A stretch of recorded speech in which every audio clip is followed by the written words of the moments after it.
أعوذ بالله السميع العليم من الشيطان الرجيم بسم الله الرحمن الرحيم وبه نستعين إنه خير ناصر ومعين. Aujourd'hui, nous avons comme question à traiter la question de l'intercession et shafa'a dans la langue arabe, qui est vraiment parmi les questions très pertinentes et importantes dans l'histoire de l'islam. Et il y a pas mal de divergences entre les musulmans, même entre les sunnites, les frères sunnites, et également entre certaines écoles dans certaines branches ou certaines écoles théologiques sunnites et les chiites sur cette question. Il faut savoir que la majorité des musulmans, ils savent très bien que l'intercession existe absolument, et ça existe dans les versets coraniques et également dans les hadiths. Aujourd'hui, j'aimerais bien, dans quelques minutes, essayer de développer avec vous l'aspect l'intercession, mais en se basant sur les versets coraniques, sans vérifier les hadiths qui sont dans les sources authentiques, que ce soit sunnites ou chiites. L'intercession dans le Coran, bien sûr, avant de parler de l'intercession dans le Coran, il y a le terme intermédiaire et intercesseur. Ça aussi, c'est important à voir et à distinguer, parce que quelque chose de tout à fait naturel, l'homme aujourd'hui, il sait très bien que l'intermédiaire, c'est quelque chose qui existe. Même les lois de physique, les lois de mathématiques, toutes les lois qui existent dans notre nature également. Le feu brûle, donc ça donne la chaleur. Si quelque chose chauffe, on dit mais c'est quoi la base, pourquoi? La personne, s'il a froid, il ne va pas dire mon Seigneur, réchauffe-moi, parce que Allah a mis des lois et il t'a fait comprendre que toi, tu dois bouger pour te chauffer. Si tu dis oh mon Seigneur, chauffe-moi, et alors qu'il y a le bois pour qu'il soit brûlé dans le poêle à bois ou autrement, Allah te dit tu bouges, j'ai mis des lois, tu respectes et tu auras les résultats. Ça, c'est l'intermédiaire. Ta soif, tu dis je ne veux pas boire de l'eau, mon Seigneur, je vais être rassasié sans boire de l'eau. Ce n'est pas possible. Donc tout ça, c'est l'intermédiaire, ou on va dire moyen matériel, si vous voulez, qui respecte toujours les lois qu'Allah subhanahu wa ta'ala a mis dans cette existence. Et c'est une chose confirmée par l'islam et par le Coran. Le Coran n'a jamais contredit les lois de la nature. Il y a des choses qui existent, c'est des lois par Dieu, et c'est respecté, et c'est des choses qui continuent et qui existaient auparavant et existera toujours. Ça s'appelle également, certains le considèrent comme shofa'a, mais pas en tant que personne, en tant qu'intermédiaire. Maintenant, comment on va considérer le médecin, par exemple, quand on est malade? Est-ce que c'est un intermédiaire entre nous et Dieu, ou c'est intercesseur pour qu'on soit guéri? Vous voyez, tout ça, c'est des questions qui se posent, et c'est important. Nous, ce qu'on veut essayer de répondre ici, et très modestement, c'est pour dire finalement que celui qui croit à l'intercession, il n'est pas un associateur à Allah subhanahu wa ta'ala, il n'est pas un mushrik. Parce que si vous dites c'est un mushrik parce qu'il croit à un intercesseur ou intermédiaire, dans ce cas-là, l'homme, en général, tout le monde est mushrik. Parce qu'il y a n'importe quelle personne malade, même s'il croit absolument à ce point qu'il ne faut jamais avoir un intercesseur entre lui et Dieu, quand il va à l'hôpital, il crie, il dit « Où est le médecin? Pourquoi moi me laisser dans cette chambre ?» Oui, le prophète dans le Coran, il dit « Fahuwa yashfin, fa'idha maradtu fahuwa yashfin » Oui, il me guérit quand je suis malade, Dieu. Mais Allah te dit « Je te guéris, mais avec des moyens. » Il y a des asbab, il y a des raisons, il y a des moyens qu'il faut, à travers lesquels en fait il faut se soigner, si vous voulez. Donc, quels sont les versets coraniques qui parlent de shafa'a?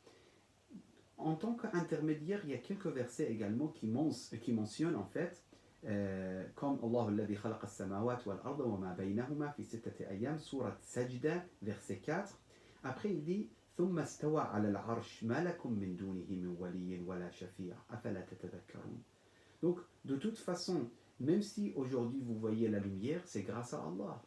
C'est vrai, le soleil, est créé pour donner la lumière, l'énergie, tous ces points positifs qui existent et que la science, jour après jour, y découvre. Mais c'est grâce à Allah. Le soleil donne tout ça, c'est ça notre foi dans l'islam, c'est que tout est grâce à Allah. On ne peut pas donner la grâce à une chose individuellement et en disant que n'a rien à voir avec Dieu. C'est cette chose qui est bénie, c'est cette chose elle-même qui fait ça. Non, c'est pas possible. Le soleil chauffe, le soleil donne la lumière, la terre tourne, l'oxygène nous donne la vie, etc., etc. Des milliards de choses bénéfiques dans cette existence. Nous, on dit que tout ça, ça revient vers Dieu et vers Allah subhanahu wa ta'ala. Ce n'est pas indépendamment quelque chose. Exactement de la même façon, l'intercesseur. Et si un chiite vous dit, j'ai un intercesseur qui n'a rien à voir avec Dieu, ce n'est plus un chiite de Amir al-Mu'minin, ce n'est plus un chiite de Ahl al-Bayt. Il ne suit pas Ahl al-Bayt. Lui, c'est devenu absolument, et je suis d'accord dans ce cas-là, de dire, lui, c'est un mushrik. Parce qu'il a mis quelqu'un à côté de Dieu. Il a imaginé une existence indépendamment utile ou bénéfique ou qu'il a des pouvoirs indépendants de Dieu. Et ça, ce n'est pas absolument acceptable. Dans le chiisme, dans l'école de Ahl al-Bayt, même si quelqu'un dit Allahumma inni as'aluka bi Muhammadin, je te demande par Muhammad sallallahu alayhi wa sallam. Il demande par Muhammad en sachant que Muhammad c'est un serviteur de Dieu. Sallallahu wa sallam. Ali ibn Abi Talib c'est un serviteur de Dieu. Ahl al-Bayt c'est des serviteurs de Dieu. Depuis quand on a oublié ça? Depuis quand on néglige ça? Absolument pas. Imam Zayn al-Abidin, les vrais chiites, ils racontent toujours, ils disent Imam Zayn al-Abidin, il pleure, il tremble quand il fait l'ablution parce qu'il veut se diriger vers Allah. Mais en même temps, il dit, oh mon Seigneur, un chiite, je te demande par la foi que tu as donnée à Imam Zayn al-Abidin, par maqam, le statut que tu as donné à Imam Zayn al-Abidin, de me faciliter telle chose. C'est quoi le problème? Et ces genres de shafa'a, ça existe en Coran.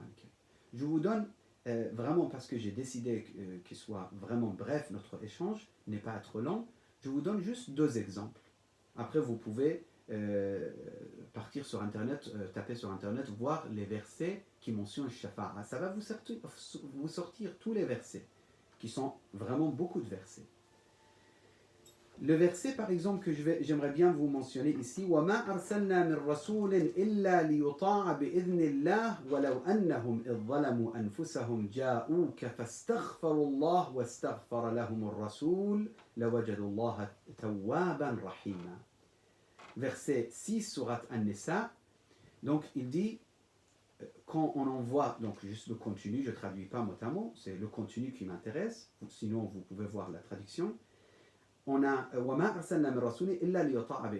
l'envoi ou le fait qu'Allah a envoyé des messagers, c'est pour qu'ils soient suivis, pour qu'ils soient écoutés, le messager. Et après il dit quand ils sont injustes envers eux, les fidèles, les croyants, et il s'adresse au prophète, il vient vers le prophète, donc il demande à Allah de les pardonner, et que le prophète demande le pardon pour eux. Donc, pourquoi le prophète demandera pardon pour eux? Mais ils peuvent demander eux directement. Pourquoi l'intermédiaire? Pourquoi quelqu'un entre eux et Allah? Justement, le Coran il dit et l'importance de istighfar al-Rasul, c'est là que tout de suite Allah, ils vont retrouver Allah pardonneur ici, juste après le fait que le prophète il demande pardon pour eux. Deuxième exemple que j'aimerais bien vous donner, sinon juste je vous donne les adresses des quelques versets qui peuvent vous aider pour cette recherche, si ça vous intéresse. Le verset 28, sourate Anbiya, verset 53, sourate A'raf, verset par exemple, sourate Muddathir, verset 48, et d'autres versets. Je termine notre échange d'aujourd'hui qui est juste basé sur les versets coraniques et plus tard peut-être on aura l'occasion d'avoir d'autres échanges pour l'intercession à travers les hadiths authentiques chez les sunnites tout d'abord et également chez les chiites. en sachant que nous, ici, on est en train de développer des idées. Ce n'est pas notre but de forcer quelqu'un à changer son école ou sa manière de penser. Chacun, c'est en fait son école ou ses convictions. Donc, on n'est pas du tout en train de chercher ce genre de points. Nous, on doit développer les idées, on doit essayer de développer les idées qu'on croit réelles. Donc, c'est injuste de traiter un fidèle avec la phrase de mushrik et qu'on a beaucoup entendu et jusqu'à aujourd'hui, c'est injuste. Nous, on doit expliquer que ne faites pas ça. Si quelqu'un croit à l'intercession, que ce soit un sunnite ou chiite, parce que ça existe chez les sunnites, ça existe chez les chiites, on ne peut pas le traiter de shirk, parce qu'il a cru à ça, justement, les versets coraniques. Je vous donne un autre exemple aussi, l'histoire de le prophète Yaqub. Et c'est très important dans Surat Yusuf. Yaqub, alayhi salam, quand ils sont venus, ses enfants, vers lui, ils ont dit Ya abana astaghfir lana. Ya abana, qalu ya abana astaghfir lana dhunubana. Inna kunna khati'in. On était des pécheurs. On a commis des péchés. Donc, demande à ton Seigneur de nous pardonner. Le prophète Yaqub a dit Sawfa astaghfiru lakum rabbi. Et même sur question Sawfa, j'ai regardé, ça fait pas très longtemps, j'ai un peu vérifié dans les exégètes sunnites et chiites. Pourquoi Sawfa? C'est parce qu'il voulait demander à Allah un bon moment. Et après, il y a des divergences. Quel jour vraiment il a fait dua pour ses enfants? Mais en tout cas, il a accepté. C'est un prophète qui accepte. Pourquoi il ne leur a pas dit demandez vous-même à votre Seigneur? Pourquoi vous me demandez? Si quelqu'un, donc, peut-être quelqu'un va me poser la question, va me dire, mais il était en vie. Et maintenant, le prophète Mohammed, il est plus en vie. Et là, absolument, il faut voir le verset qui dit les martyrs sont vivants chez Allah et ils reçoivent leur subsistance et les bienfaits d'Allah. Et le prophète, il est beaucoup plus supérieur à tous les martyrs dans l'existence. Notre prophète, il est mort au niveau de corps, mais ça ne veut pas dire qu'il n'a plus de baraka, il n'a plus de bénédiction dans cette existence. Nous ne sommes pas d'accord avec ce point. Nous, on dit, le prophète, il est décédé, absolument, mais sa bénédiction et sa place spirituelle, il existe absolument sans cesse jusqu'au jour du jugement. Et je rajoute une petite chose. Donc, celui qui dit, mais vous demandez au prophète alors qu'il est mort, il y a ce verset, peut-être il va encore hésiter en disant que non, mais de toute façon, il est passé à l'au-delà. S'il est vivant, oui. S'il n'est pas vivant, non. Il insiste. On va lui dire que, et maintenant, on regarde ensemble, on peut regarder ensemble les hadiths, les propos de notre noble prophète.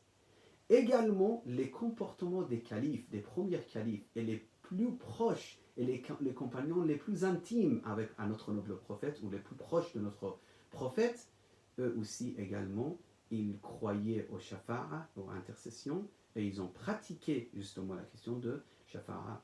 Je m'arrête ici avec cette question. Inch'Allah, pour une autre fois, peut-être on aura l'occasion avec les hadiths. Wa sallallahu ala sayyidina Muhammadin wa alihi at-tahirin.